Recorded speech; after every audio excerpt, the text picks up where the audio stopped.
Assalamualaikum warahmatullahi wabarakatuh. Innal hamdalillah nahmaduhu wa nasta'inuhu wa nastaghfiruh wa na'udzu billahi min shururi anfusina wa sayyiati a'malina. May yahdihillahu fala mudilla lahu wa may yudlil fala hadiya lahu. Asyhadu an la ilaha illallah wahdahu la syarika lahu wa asyhadu anna Muhammadan 'abduhu wa rasuluhu, amma ba'd. Ayolah ikhwah, alhamdulillah pada kesempatan yang berbahagia ini kita masih diberi kesempatan oleh Allah Subhanahu wa taala untuk terus-menerus memakmurkan rumah Allah Azza wa Jalla.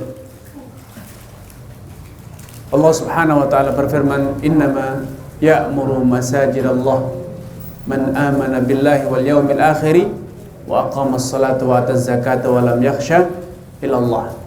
Sejatinya orang yang akan kuasa, orang yang bisa memakmurkan rumah Allah Azza wa Jal hanyalah orang-orang yang man amana billah, beriman kepada Allah, wal yaumil akhir, dan juga beriman kepada hari akhir, wa aqamas salah, dan kemudian dia rajin menunaikan salat, wa ataz zakah, membayarkan zakat, wa lam yakhsha ilallah, dan mereka tidak ada yang ditakuti kecuali Allah Subhanahu wa taala. Ikhwati wa ahibbai, tema kajian kita sore ini adalah adab menghuni rumah. Rumah kita semua telah menghuni, bukan hal yang baru.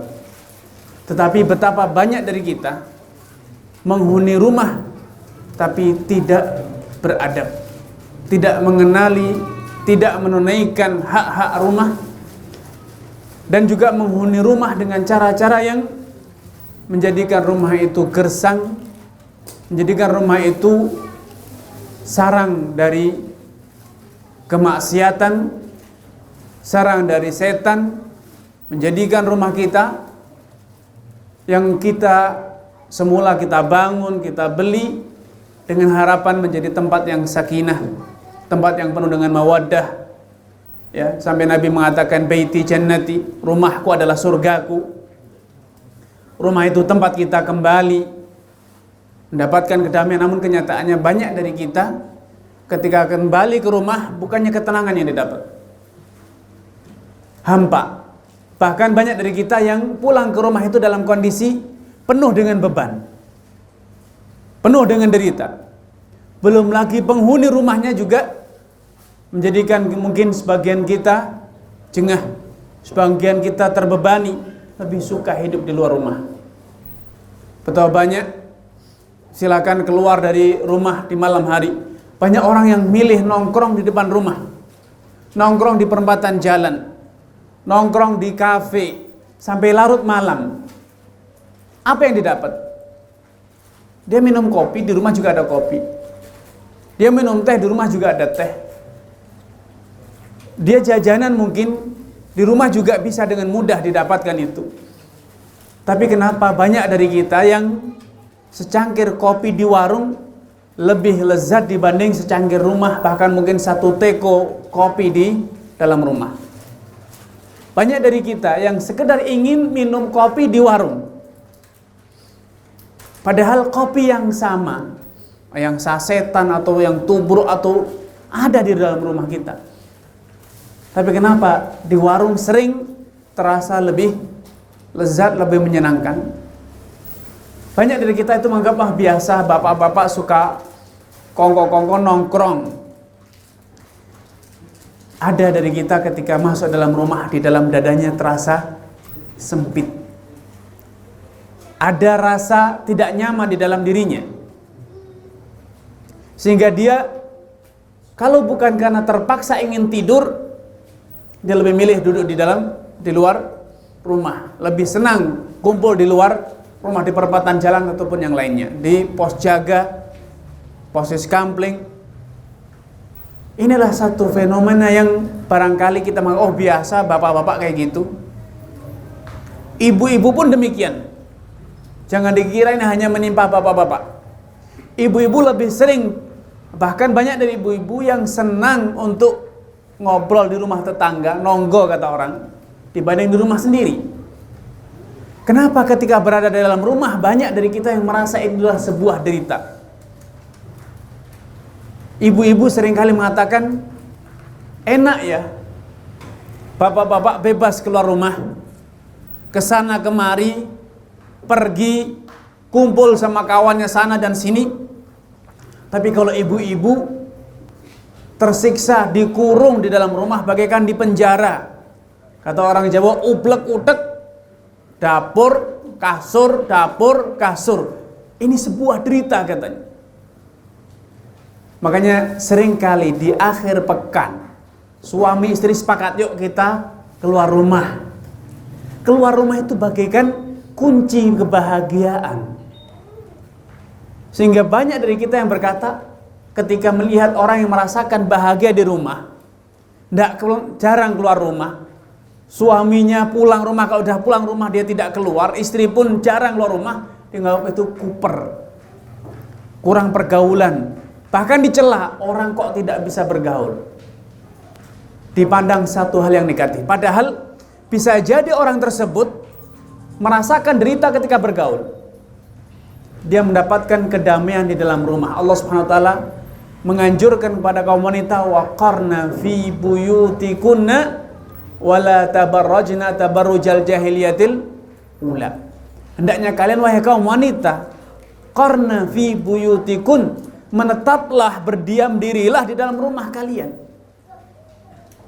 Tapi faktanya sekarang kaum wanita menganggap bahwa berdiam diri di rumah itu adalah bagian dari derita. Sehingga di akhir pekan nuntut untuk apa? Refreshing. Penyegaran. Untuk apa? Menghilangkan kebosanan, kejenuhan. Sepekan sudah di rumah. Akhir pekan dia keluyuran ke sana kemari. Ada yang di bawah pohon, ada yang di taman kota, ada yang di rumah makan dan lain sebagainya. Ini fenomena, ini fakta. Kalau kita rasakan, masing-masing kita introspeksi diri, kita merasakan satu dari mereka itu. Kita adalah bagian dari mereka yang merasa berdiam diri di rumah itu bagaikan sebuah derita. Itu sebuah pekerjaan, sebuah beban yang harus kita obati, harus kita singkirkan. Ya. Akhwatu ahibai, ketahuilah bahwa fakta ini bukanlah terjadi karena faktor kebetulan alami, itu sudah semua orang mengalami kok, ya sudah apa boleh buat. Tidak. Inilah sebuah bencana yang menimpa kita tanpa kita sadari. Tahukah kita bahwa rumah, tempat tinggal di dalam bahasa Arab itu namanya maskan, tempat berdiam diri. Dari sakana yaskunu itu artinya dia diam. Bertempat tinggal itu disebut dengan sukna. Artinya bukan hanya duduk tidur, tidak. Ketenangan, diam, ketentraman itu juga ada di dalam hati. Ketentraman, kedamaian itu juga ada di dalam hati. Bukan hanya kalau sudah sampai rumah tidur, tidak beraktivitas, bukan hanya itu. Sakinah, kedamaian itu harusnya ada dalam diri kita pula. Tapi faktanya tidak semua orang bisa merasakannya itu. Sehingga bisa jadi raga kita mendapatkan sukna, tempat tinggal, tempat berdiam diri, tetapi jiwa kita tidak menemukannya. Banyak dari kita yang sudah berada di dalam rumah, berada di dalam kamarnya, sudah berbaring di atas kasurnya, tapi jiwanya masih tertinggal di mana? Di dalam rumah. Jiwanya, akal pikirannya masih berada di luar rumah sana. Ada yang di pasar, ada yang di kantor, ada yang di pinggir jalan, ada di tempat lain. Sehingga dia tidak merasakan sakinah. Karena itu jangan heran kalau istri-istri kita di akhir pekan, Pak refreshing Pak, bosan di rumah terus. Suami pun gitu. ketika sudah ada waktu kosong, apa yang dilakukan? Jenuh di rumah. Kemana? Ya sekedar jalan-jalan aja, nyari angin katanya. Nyari angin, nyari hawa kata orang. Nyari udara, subhanallah. Cuman keluyuran sana kemari.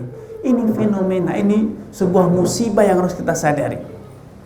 Kita harus bisa menemukan obatnya agar kita betul-betul merasakan baiti jannati, rumahku itu surgaku.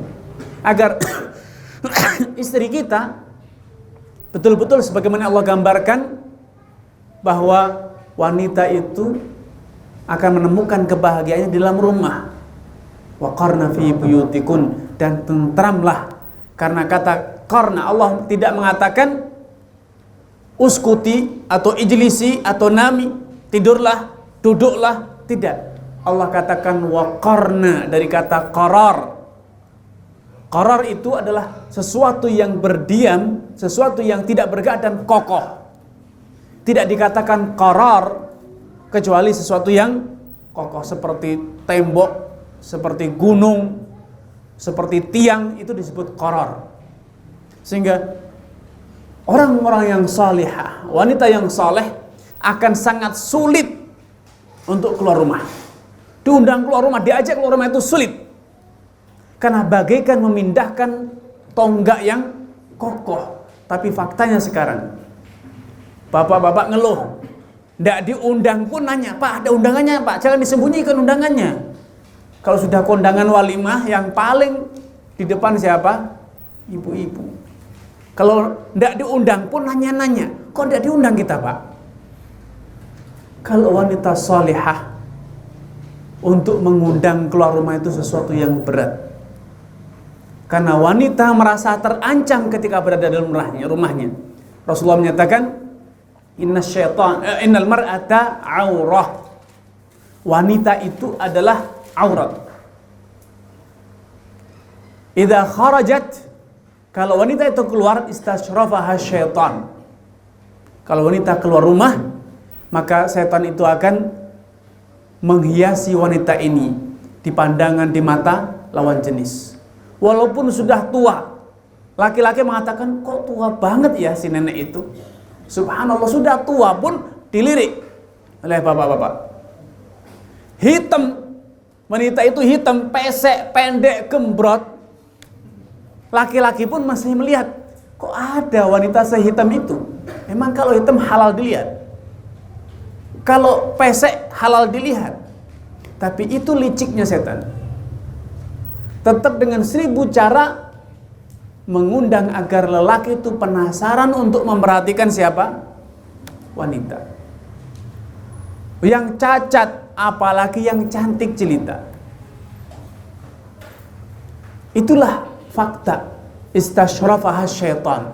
Wanita-wanita salihah menyadari bahwa kalau dia keluar rumah, itu oleh setan bagaikan ditawar-tawarkan, bagaikan dipromosikan. Nih loh, ada wanita, lihatlah, godalah, nodailah, hinakanlah. Itu perilaku. Makanya wanita salihah ketika berada di dalam rumah mereka merasa terancam, tidak menemukan kedamaian sampai mereka kembali dalam rumah. Sampai wanita tersebut apa? Kembali dalam rumah. Namun faktanya sekarang kita tidak boleh mendustai diri sendiri, menipu diri sendiri. Faktanya siapapun dari kita kalau berkata presiden, yuk dek keluar yuk, belum selesai ngomong saja siap. Apalagi kalau sudah nanti sore kita keluar ya, terus batal, nyeselnya seminggu. Laki-laki tidak ngerti, istri sudah sepekan di rumah, tidak pernah keluar, sekali ngajak batal. Itu sudah masalahnya bisa sepanjang seminggu kita ribut masalah batal keluar. Kenapa istri-istri kita tidak merasakan damai di dalam rumah? Kalau sudah keluar diajak pulang, ibu-ibu yang nunggu ibu, bapak-bapak yang nunggu pas arisan atau kondangan, yang rokokan sudah habis 1 pak, sudah belum selesai. Yang tidak ngerokok pun sudah keringetan gojos di luar rumah, belum juga keluar. Di teleponnya tidak diangkat. Itu fakta. Apa yang menyebabkan semua ini terjadi? Karena salah satunya adalah rumah kita telah menjadi bukan lagi rumah kita, jadi tempat hunian setan. Rumah kita telah menjadi rumah setan. Bukan hanya kita yang menghuninya. Bukan hanya kita yang menghuni. Rasulullah SAW menggambarkan kondisi rumah yang seperti ini ketika seorang muslim, kata Nabi, ketika seorang muslim makan dan kemudian sebelum makan dia membaca bismillah, maka setan mengatakan la asya'a lakum wala mabit. Wahai teman-temanku, katanya, setan berkata kepada kawan-kawannya, malam ini kalian tidak bisa mendapatkan jatah makan. Kenapa? Yang punya makanan baca bismillah. Dan juga tidak ada tempat tinggal untuk kalian di sini. Karena penghuninya menyebut nama Allah, selalu berzikir kepada Allah Subhanahu wa taala. Rasulullah juga bersabda, auqus siqa, ikatlah bejana air. Dulu orang menyimpan air itu dengan kantong kulit, sehingga harus diikat. Ikatlah kantong air kalian. Wa ghattul ina, tutup bejana kalian. Fa inna syaitan, karena syaitan itu la yahullu wika'an, tidak mungkin mengurai kantong air yang sudah diikat. Wala yaftahu mughlaqan, dan setan juga tidak bisa membuka pintu yang tertutup. Kemudian Nabi memberikan pesan, fa illam tajidu ma tughattuna bihi, kalau kalian tidak bisa mendapatkan tutup panci atau tutup bejana, illa an ta'ridu alaihi udan, kecuali dengan membentangkan ranting di atas bejana kalian, wasamullah alaih, bentangkan ranting di atas bejana kalian dan sebut nama Allah Subhanahu wa ta'ala. Ini pesan Nabi SAW. Agar apa? Agar setan tidak ikut makan, agar setan tidak ikut menghuni rumah kita. Rasulullah SAW juga bersabda, la taj'alu buyutakum maqabir, jangan kalian jadikan rumah kalian bagaikan kuburan. Fa inna syaitana yanfiru minal baitil ladzi yuqra'u fi suratul Baqarah. Jangan kalian jadikan rumah bagaikan kuburan, karena setan itu akan lari dari rumah yang dibacakan surat Al-Baqarah. Dalil-dalil ini, hadis-hadis ini dengan jelas menggambarkan bahwa setan itu hadir di rumah kita. Setan itu ikut makan bersama kita.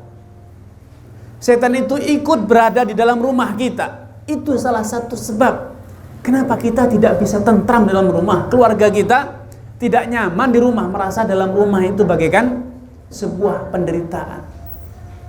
Karena gersang rumah kita.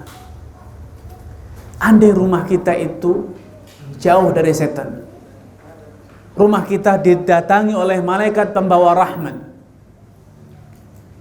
niscaya keluarga kita akan damai, tentram dalam rumah, senang untuk berada dalam rumah. Namun sayang, rumah kita alih-alih digunakan untuk baca Al-Quran, lebih sering disemarakkan dengan apa? Suara musik-musik, lantunan musik. Rumah kita juga dipenuhi dengan gambar-gambar makhluk hidup. Padahal malaikat itu tidak sudi masuk dalam rumah yang di dalamnya ada anjing ataupun gambar makhluk hidup. Innal malaikata la tadkhulu baitan fihi kalbun au surah. Artinya malaikat itu tidak sudi masuk ke rumah yang di dalamnya itu ada apa? Kalbun, anjing atau gambar makhluk hidup. Sekarang sudah menjadi tren. Sebagian kaum muslimin membeli anjing kecil, katanya untuk main-main, menjadi teman. Bahkan semboyannya anjing itu teman yang paling setia, katanya. Subhanallah. Jangan heran kalau rumah kita gersang, malaikatnya tidak masuk. Sudah penuh dengan full musik, jarang baca Al-Quran, paling-paling baca Al-Quran kalau ada orang mati, baru baca Al-Quran. Bagaimana rumah akan jadi tentram? Karena rumah itu telah dihuni oleh setan, ikut bersama kita. Mungkin ada dari kita yang mengatakan, Ustaz, Di rumah saya tidak ada gambar. Di rumah saya tidak pakai musik, tidak ada musik. Ya. Tetapi rumah kita seperti yang digambarkan oleh Nabi Sallallahu Alaihi Wasallam. Nabi mengatakan firashun lirrajuli, firashun limraatihi, firashun lidhaif, wa firashun lisyaitan.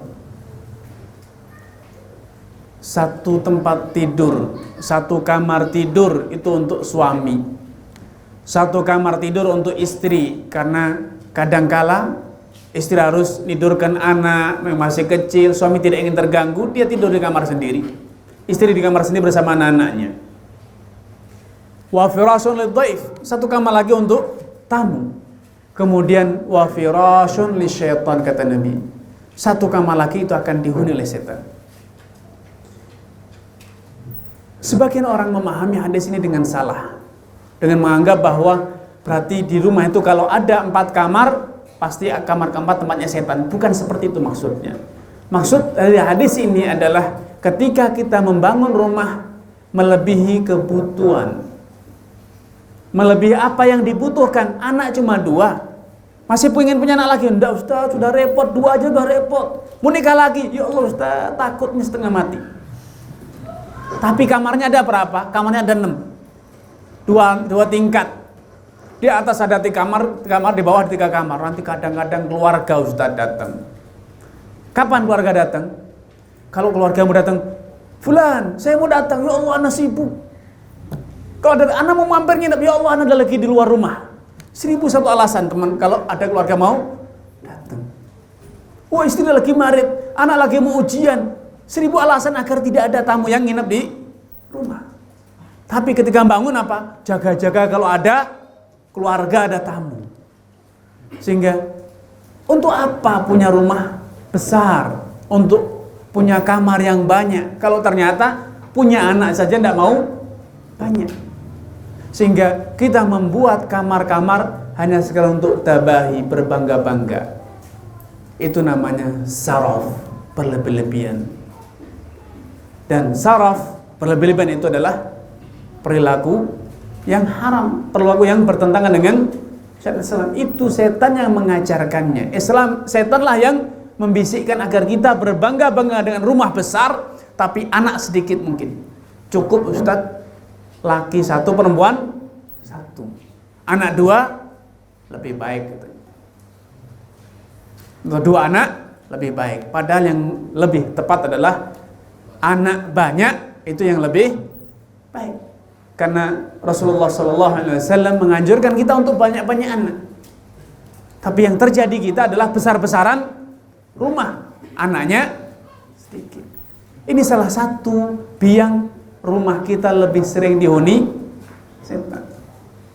Karena membangunnya pun sudah nuruti bisikan setan, berbangga-banggaan, berbesar-besaran, seakan-akan kita akan hidup selama-lamanya. Kita lupa. Kita disibukkan waktu kita, energi kita, harta kita untuk urusan rumah yang akan segera kita tinggalkan. Lupa untuk membangun rumah yang abadi akan kita huni selama-lamanya. Siapakah dari kita yang orientasinya membangun rumah di surga? Mau tahu orang yang orientasinya bangun di rumah di surga? Rasulullah bersabda, "Man bana lillahi masjidan, banallahu lahu baitan fil jannah, walau kamafhasi qatah." Siapapun yang membangun masjid lillah, walau masjidnya itu kamafhasi qatah, kata Nabi, bagaikan sarang burung, bagaikan rumah burung. Qatah itu nama burung pipit, burung kecil gitu. Walau masjid itu sangat kecil, bagaikan sarang burung, rumah burung, Allah akan bangunkan untuknya rumah di surga. Siapa dari kita yang orientasinya, saya belum punya rumah, tidak apa-apa, tapi masjid sebelah harus saya pugar, kurang besar, masjidnya mau roboh. Ketika Nabi SAW hijrah ke Madinah, beliau sudah punya istri Aisyah, punya istri Saudah, istri sudah 2 Pak. Waktu hijrah, Khadijah sudah meninggal dunia. Nabi sudah menikah dengan Aisyah dan sudah menikah dengan Saudah. Selebihnya itu dinikahi setelah hijrah. Pertama kali datang ke Madinah, apa yang beliau lakukan? Bangun Masjid Quba. Tidak bangun rumah. Selesai bangun Masjid Quba, beliau melanjutkan perjalanan hingga tiba di posisi Masjid Nabawi saat ini. Apa yang beliau lakukan? Bangun rumah dulu? Tidak. Beliau segera cari lokasi untuk bangun masjid. Yang beliau lakukan pertama kali adalah bangun masjid. Ini adalah qudwatuna. Inilah teladan kita. Tapi fakta kita lebih fokus untuk bangun rumah sendiri. Rumah yang kita huni dibanding rumahnya Allah Subhanahu wa taala. Kita anggap ini rumah abadi. Ada sebagian kita yang bijak, mengatakan, Ustaz, saya bangun rumah bukan untuk saya sendiri, untuk anak-anak nanti, Ustaz. Sehingga saya bangun bukan hanya satu rumah. Rumah pertama untuk anak pertama, kedua nanti untuk anak kedua, ketiga, keempat, dan seterusnya.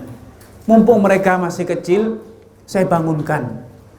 Sebelum mereka dihuni, saya kontrakkan, menghasilkan uang, Ustaz. Bijak sekali. Antum betul sekarang membangunkan rumah agar besok dihuni oleh siapa? Anak-anak, orang tua yang baik.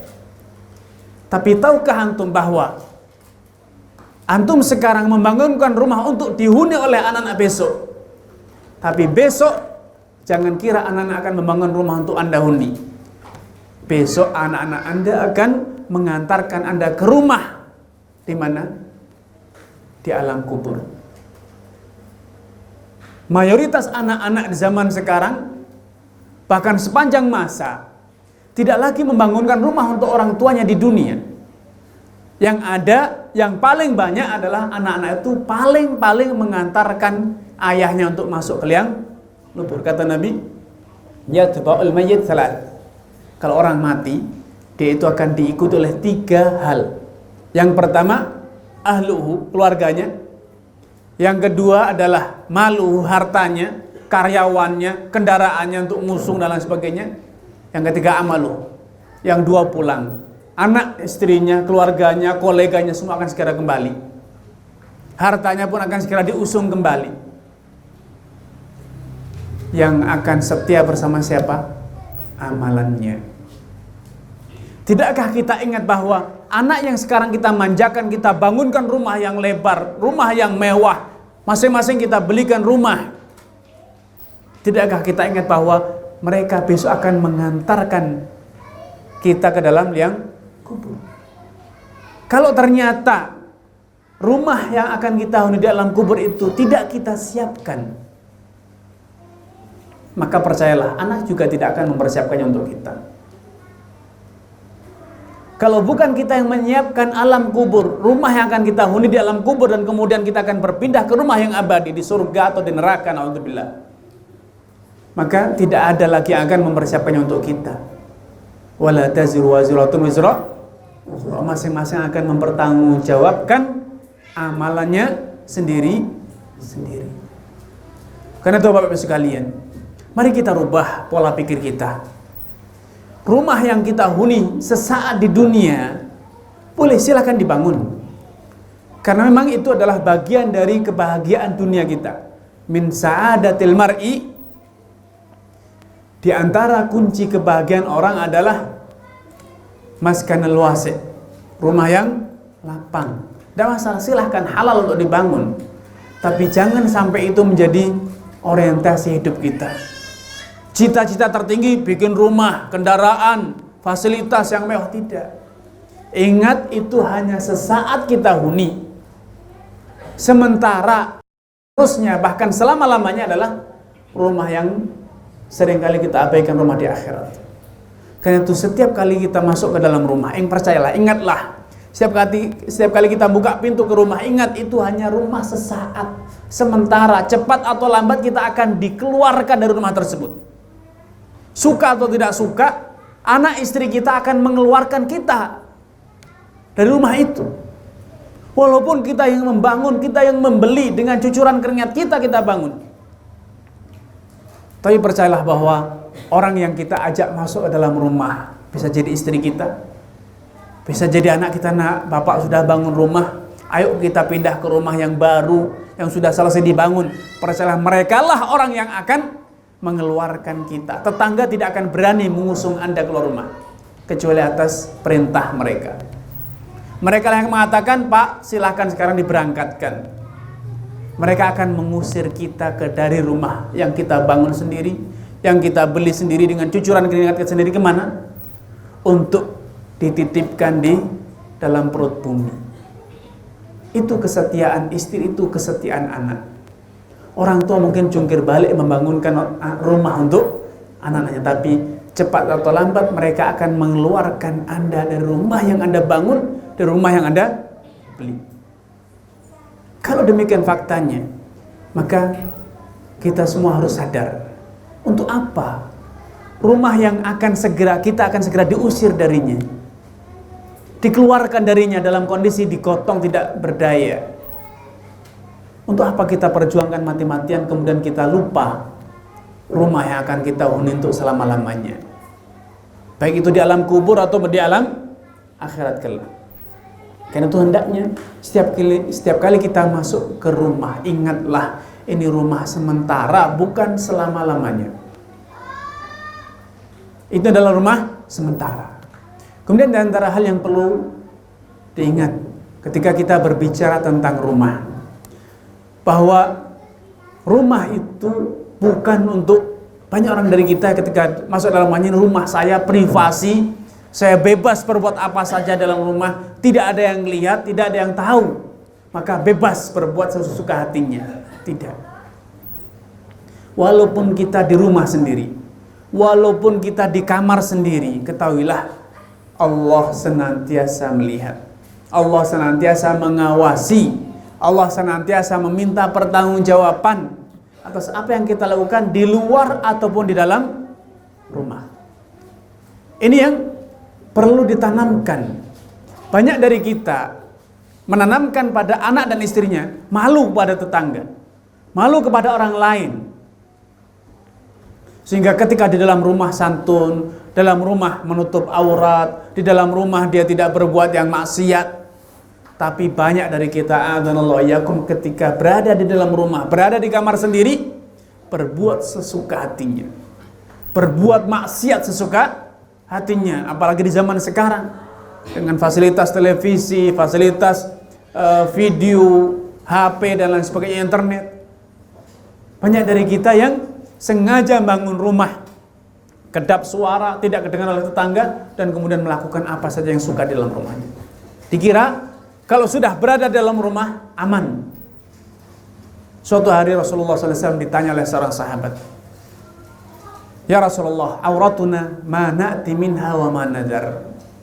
Ya Rasulullah, aurat kita, apa yang boleh kita lakukan dan apa yang harus kita tinggalkan? Ihfad aurataka illa mimma malakat yaminuka aw min zaujatik. Jaga, tutup rahasia tutup aurat kamu kecuali pada istri dan budak hamba sahayamu. Sahabat itu kembali bertanya, Rasulullah, ara'aita law kana ahaduna khaliya. Ya Rasulullah, apa pendapatmu jikalau kita sedang berada di tempat yang sunyi, tempat yang sepi, di dalam rumah sendiri, tidak ada orang lain? Apa kata Nabi SAW? Allahu ahaqqu an yustahya minhu. Allah itu lebih layak untuk engkau malu darinya.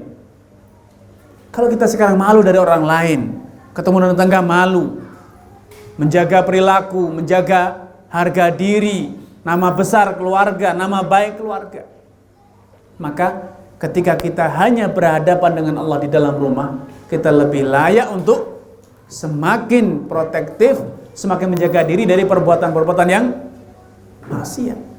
Jangan dianggap kalau sudah di rumah, banyak sebagai orang-orang tua atau sebagian orang tua mengatakan, nak, kalau di rumah, di luar rumah malu lah nak, ketahuan orang banyak.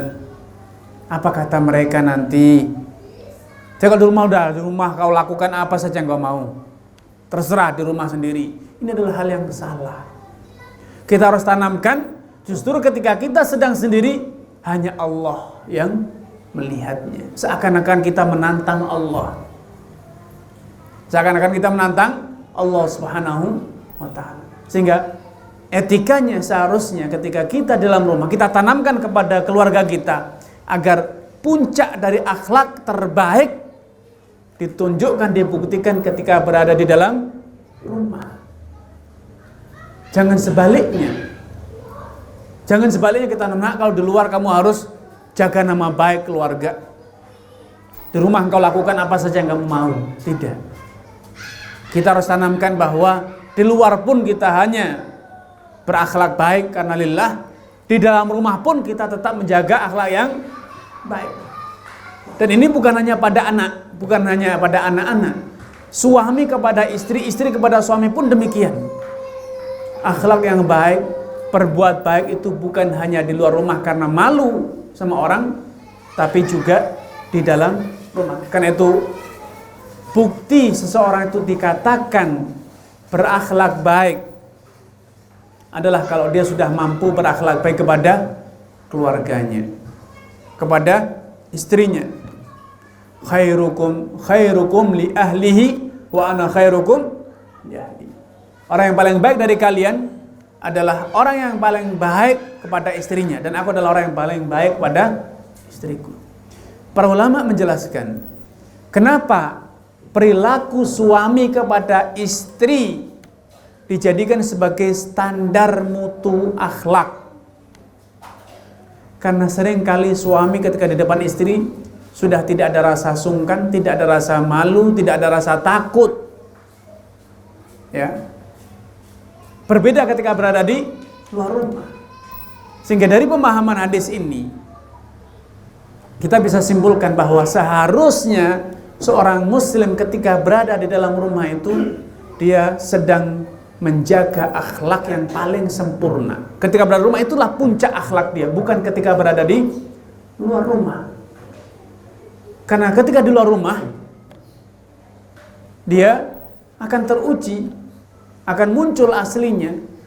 Wajar dia kelihatan baik karena malu, segan, takut. Tapi ketika di dalam rumah semua itu akan hilang. Tidak ada lagi beban malu, tidak ada lagi beban takut, tidak ada lagi beban nama besar, nama baik, tidak ada. Kalau kita betul-betul ingin menjadi orang yang berakhlak, buktikan akhlak itu di dalam rumah, bukan di luar rumah. Di antara hal yang perlu diingat, di antara adab rumah, Nabi SAW suatu hari datang kepada seorang sahabat, diundang oleh seorang sahabat untuk ke rumahnya.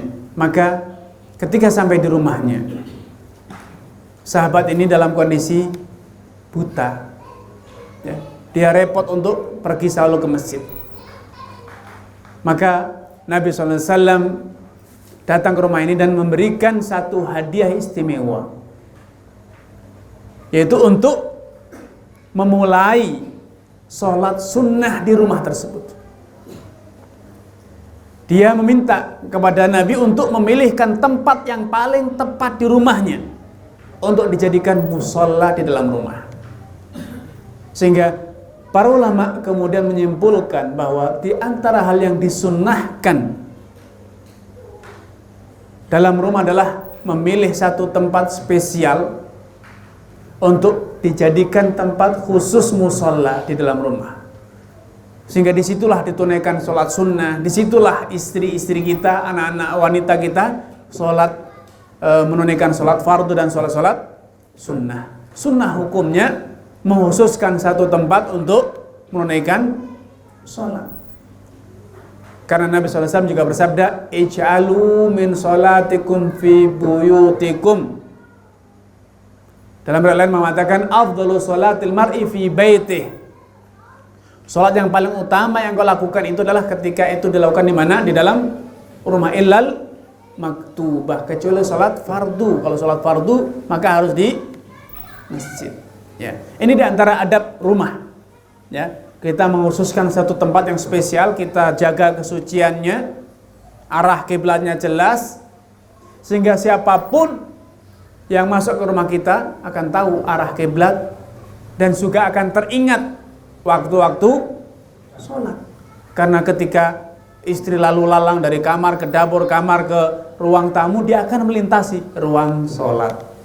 Teringat, termotivasi untuk menunaikan sholat. Ya.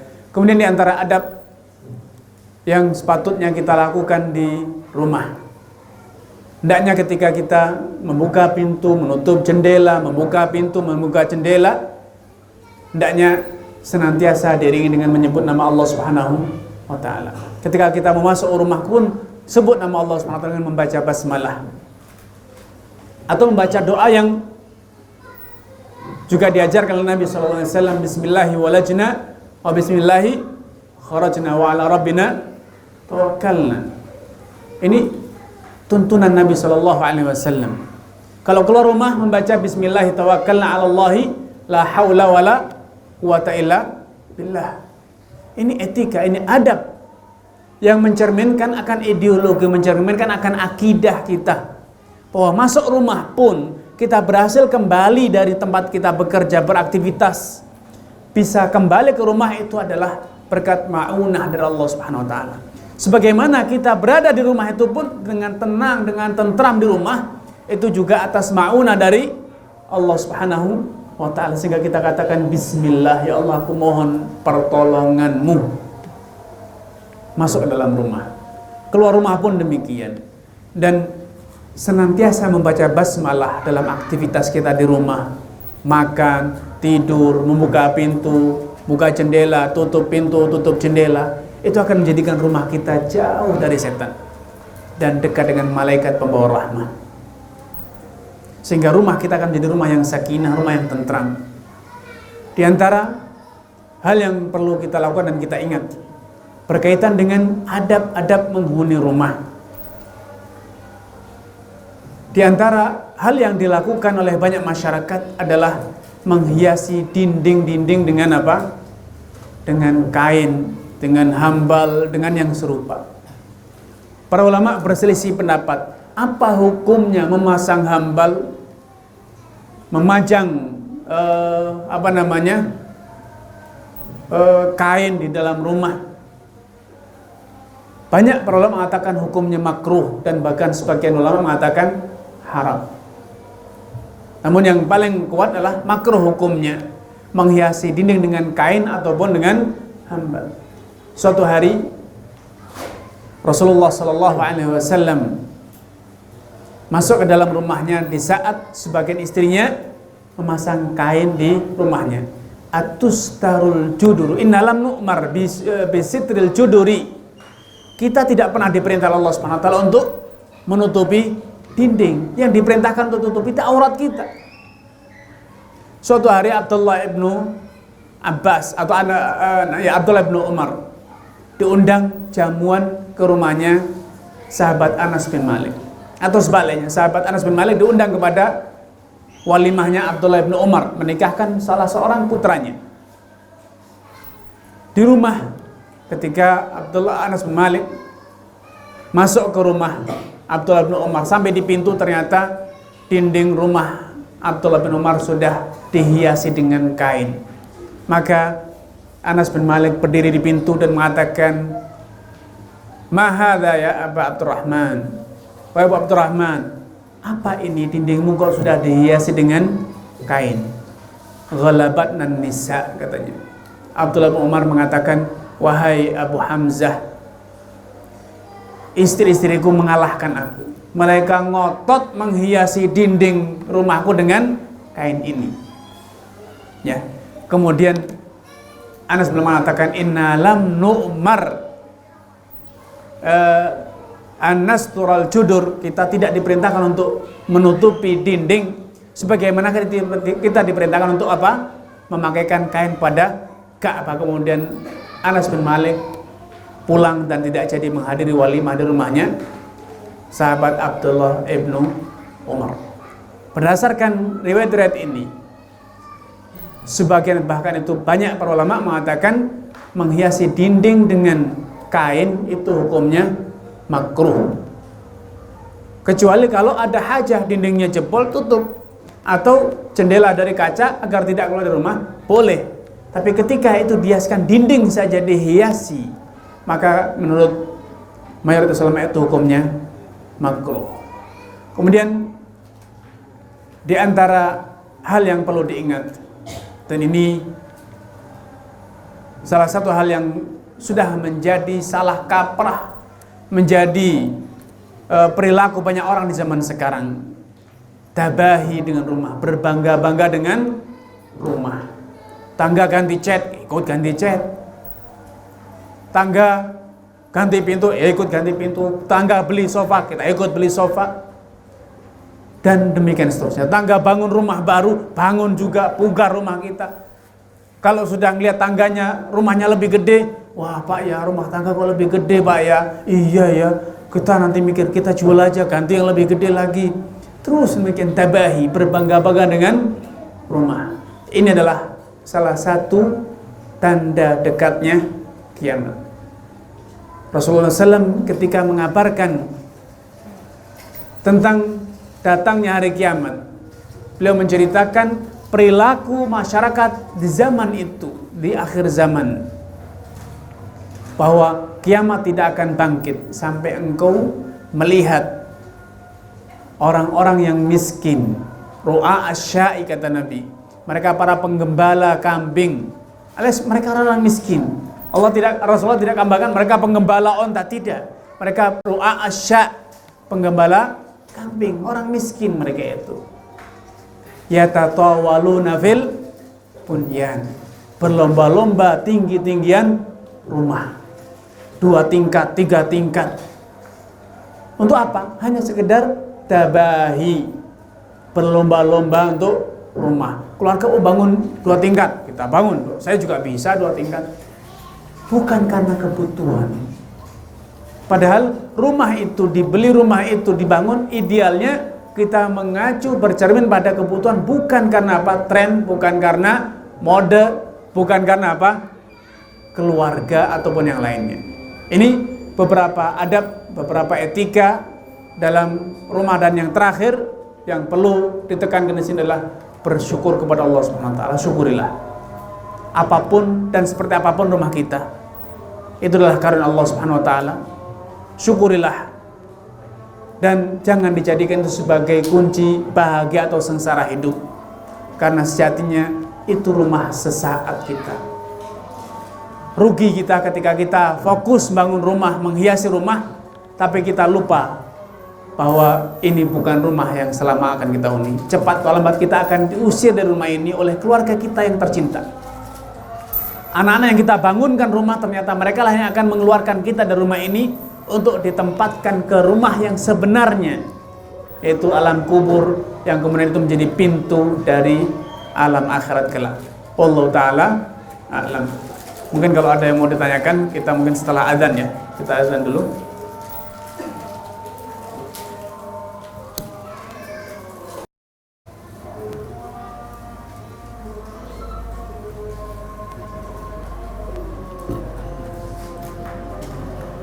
Bagaimana dengan wanita yang sering keluar datang kajian sendirian? Apa juga tidak boleh?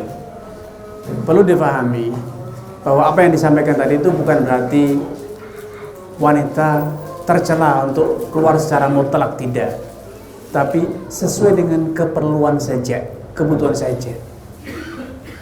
Sehingga tidak bermudah-mudah keluar, apalagi menjadikan keluar rumah itu bagikan sebagai hiburan, ya. Ini adalah pola pikir yang terbalik. Di zaman Nabi SAW juga ada wanita yang berdagang, ada wanita yang berbelanja, ada wanita yang bersilaturahmi. Itu tidak masalah. Tetapi yang menjadi intinya adalah janganlah keluar kecuali dengan tujuan yang jelas, dengan menutup aurat, tidak mengenakan wangian, dan seperlunya saja. Jangan kalau sudah selesai kajian ngerumpinya lebih lama dibanding kajiannya. Berjam-jam, kajiannya cuma setengah jam, 1 jam, tapi ngobrolnya bisa 2 jam, 3 jam.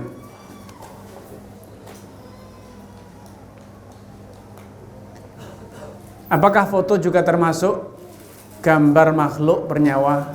Itu justru lebih parah, karena lebih identik fotonya dibanding gambar. Ya, karenanya para ulama mengatakan tidak boleh memajang foto ataupun gambar, apalagi patung di dalam rumah, karena itu akan menjadi penghalang masuknya malaikat pembawa rahmat. Ya, mungkin ada yang mau tanya langsung, silakan dari ya.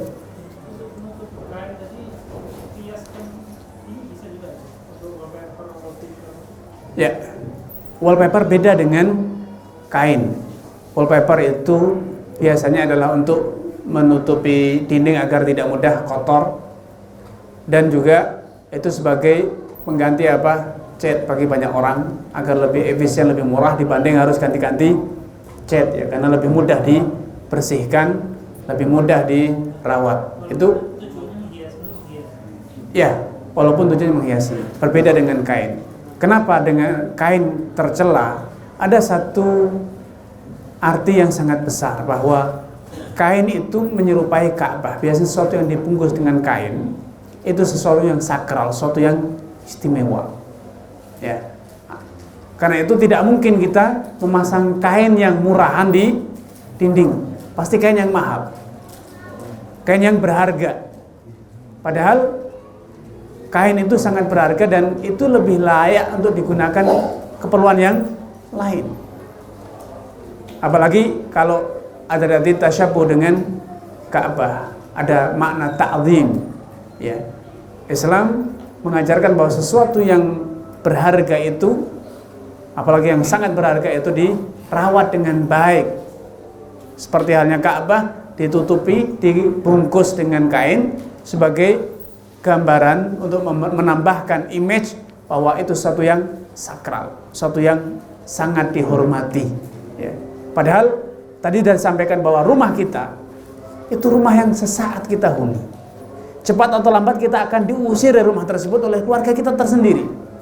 Keluarga sendiri yang akan mengusir kita dari rumah dengan suka atau tidak, akan segera dititipkan kemana? Ke dalam perut bumi, kita dikuburkan. Karena para ulama mengatakan makruh hukumnya, sekali lagi, memasang kain untuk menutup dinding. Apalagi kain itu kain yang mahal, kain sutra, itu tentu lebih tercela. Wallahu a'lam.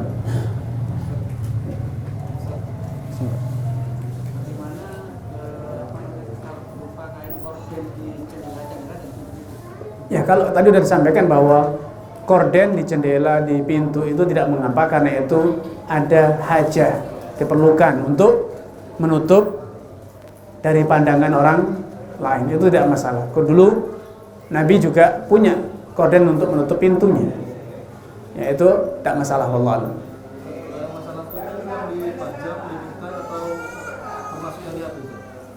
Yang tadi disampaikan menghalangi malaikat masuk ke dalam rumah itu bersifat umum, ya, tidak hanya sekedar dipajang. Innal malaikata la tadkhulu baitan fihi kalbun aw surah. Malaikat tidak masuk dalam rumah yang di dalamnya ada anjing ataupun gambar. Ya. Tidak ada di sini penjelasan bahwa gambarnya dipajang, gambarnya ditempel, tidak. Tapi ini bersifat umum. Karena itu memang dalam Islam tercela menyimpan gambar, apalagi patung, apalagi sampai memajangnya. Kenapa demikian? Karena foto atau gambar yang sering kali kita sekarang berdalih dengan kenang-kenangan, itu hanya akan mengingatkan derita dan duka, mengingatkan dan memperpanjang duka. Orang yang anaknya meninggal, orang tuanya meninggal, saudaranya meninggal, apa yang terjadi? Albumnya dibuka, nangis kembali. Padahal meninggalnya sudah puluhan tahun. Semakin foto itu lama, semakin menjadikan orang itu mengenang. Padahal duka atas kematian itu tidak boleh diperpanjang, tidak boleh terus berkepanjangan, karena tidak ada manfaatnya. Ya, tidak ada manfaatnya. Duka itu tidak ada artinya. Ya. Yang berarti itu adalah kalau orang meninggal sudah doakan. Jangan berkepanjangan. Cukup 3 hari, cukup kalau istri ya 4 bulan 10 hari, selesai. Sudah itu jangan berduka lagi, karena itu pasti akan berlalu dan harus berlalu ya. Tapi kalau kita pajang fotonya atau simpan fotonya bertahun-tahun, bahkan sejak lahir sampai sudah tua, dulu kenangannya 1000 kenangan, terus menyebabkan kita menderita. Ingat makan, waktu di meja bareng, ketika makan, ya Allah fotonya lagi. Kemarin duduk bersama, ketika pergi naik motor, naik mobil, ya Allah yang nyupiri, terus dikenang. Ini tidak efektif. Apalagi kalau foto itu fotonya orang soleh, ya itu akan menimbulkan celah terjadinya kultus kesyirikan. Apalagi menjadi patung, ya, itu lebih berbahaya lagi. Karena itu dalam hadis ini bersifat umum, innal malaikata la tadkhulu baitan fi kalbun aw surah. Ya. Assalamualaikum Ustaz. Waalaikumsalam. Ini mau menanyakan tentang hukumnya yang ketika kita membangun kolam ikan itu kadang ada di dalam rumah atau di depan rumah. Apakah itu suatu hal yang sia-sia? Karena kita pengen kadang buat sejuk-sejuk kayak gitu kan. Yeah. Terus yang kedua, untuk wallpaper itu kita gunanya itu untuk menutupi dinding yang kadang lembab sekali, dan daripada ngecat berulang-ulang, apakah boleh isi rumah kita itu dipakai wallpaper kayak bunga-bunga seperti itu? Yeah. Terima kasih Ustaz. Ya, tadi yang masalah wallpaper sudah dijawab ya. Tidak masalah wallpaper karena itu ada perlu dan tidak bisa disamakan dengan kain. Apa kita lagi kalau yang di acara pernikahan itu kadang kan menghias di keluarga. Ya. Itu Itulah yang tadi diceritakan bahwa Anas bin Malik mengurungkan kehadirannya pada pernikahannya sahabat atau mantunya Abdullah bin Umar, mantu Anas bin Malik urung, tidak mau datang. Kenapa? Karena ini sudah termasuk saraf berlebihan. Ya. Mungkin kita berkata, tapi Ustaz, di mana-mana itu sudah dipakai. Itulah namanya dekadensi, ya, kemerosotan. Sesuatu yang dulu dicela sekarang sudah menjadi kebiasaan.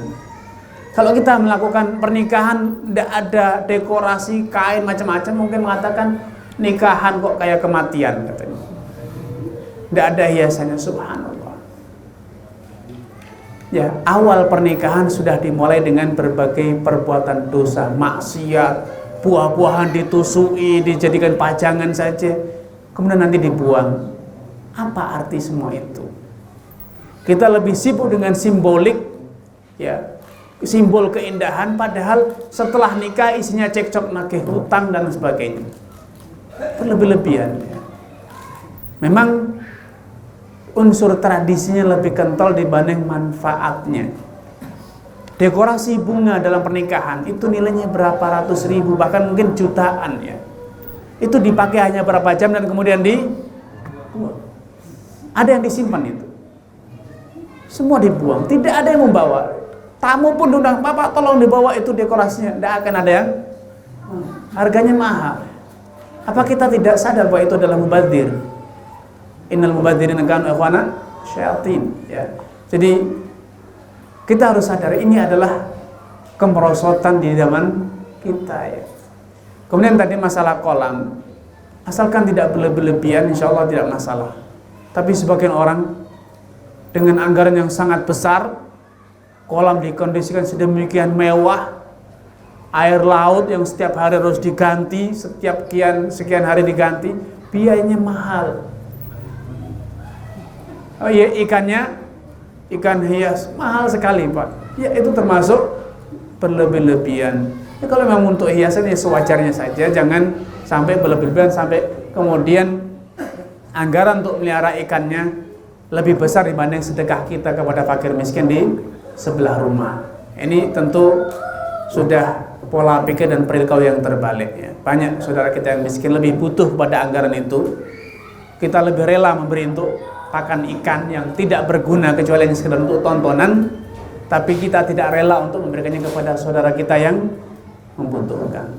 Ini tentu sudah termasuk perbuatan yang berlebih. Ini sewajarnya saja ya. Sekedar untuk hiburan bolehlah. Tapi banyak dari kita ketahuilah, pelihara ikan kalau sudah gede tidak mau makan juga, Pak. Tidak tega katanya. Subhanallah. Buat apa dipelihara? Sudah besar dimakan tidak boleh, disakasikan orang juga tidak. Itu tidak boleh juga. Sudah banyak ikannya dibiarin mati begitu saja, dibuang-buang. Itu dosa. Kalau memang bisa digoreng, digoreng. Tidak tega usah digorengnya. Terus gimana? Mubazir, dibuang. Ikannya mati dibuang. Padahal itu dosa ya. Kalau itu memang ikan yang enak dimakan, ya digoreng. Jangan sampai dibuang. Wallahu alam. Mungkin ini terakhir ya. Kita akhiri dengan kafaratul majelis. Semoga dengan materi yang disampaikan ini, kondisi rumah kita semakin dekat dengan rahmat Allah Subhanahu wa taala. Rumah kita menjadi rumah yang sakinah, rumah yang menggambarkan akan kondisi surga, miniatur dari surga, sehingga siapapun masuk ke rumah itu mendapatkan kedamaian dalam dirinya. Allah taala alam. Subhanakallah bihamdika asyhadu an la ilaha illa anta astaghfiruka wa atubu ilaik. Assalamualaikum warahmatullahi wabarakatuh.